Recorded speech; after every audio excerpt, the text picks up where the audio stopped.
Just like a business or a household, every city operates on a budget. And right now, the City of Taylor is beginning our 2022-23 fiscal year budget. The theme of this year's budget is moving forward.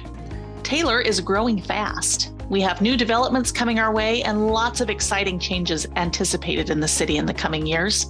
We've done a lot of planning and preparation for the growth heading our way, and the 2022-23 budget reflects that. Like all cities, the City of Taylor's budget is funded through the tax dollars and user fees paid by our residents, our business owners, and our visitors.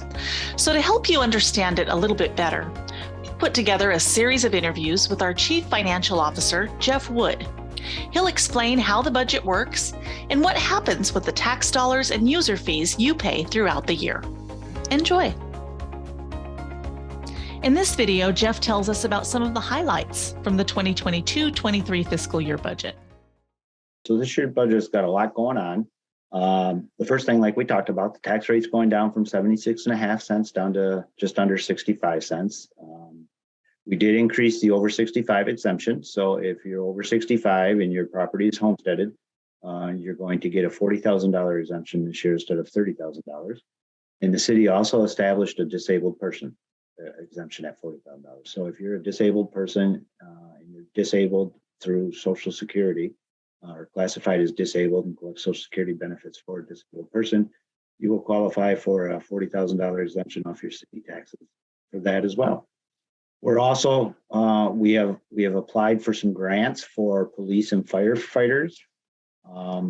We'll see if we get those grants or not. They would provide additional police officers and firefighters to the City of Taylor. They would be grant supported or at least partially grant supported.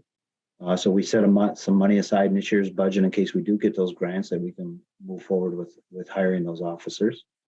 We also issued some debt to improve and repair Murphy Park Pool. That's a big need in the city. As you know, we used to have two pools. One of them had to get shut down because it was in dire need of repair and we didn't have the money for it.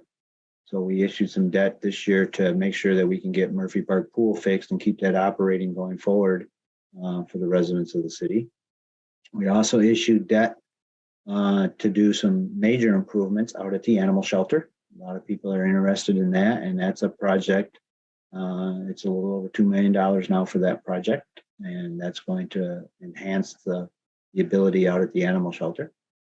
There's also numerous streets and park improvements in that debt issuance, and there's some drainage improvements in that debt issuance also, along with some grant funding for drainage improvements.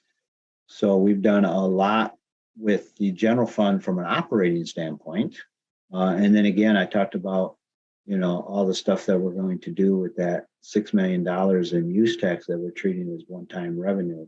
And that kind of touches all of our departments. I mean, we're going to buy new fire and police vehicles. We're going to buy new street equipment, as I mentioned, equipment for other departments. We're going to do some signage through the parks. We're going to look at improvements to the park trails and the sidewalks and develop a master plan that governs how we improve those two systems to try to increase interconnectivity within the city, being able to make this more of a walkable community so you don't have to drive everywhere.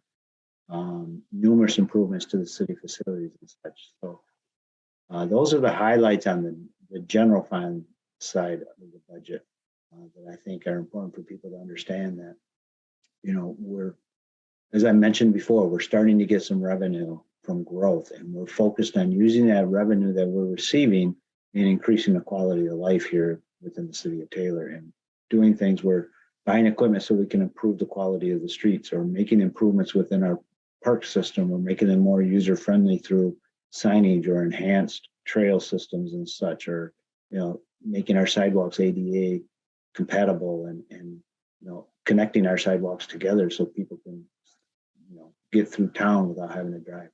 Those are all things that are going to improve the quality of life, and those are the things that we're starting to work on through this budget.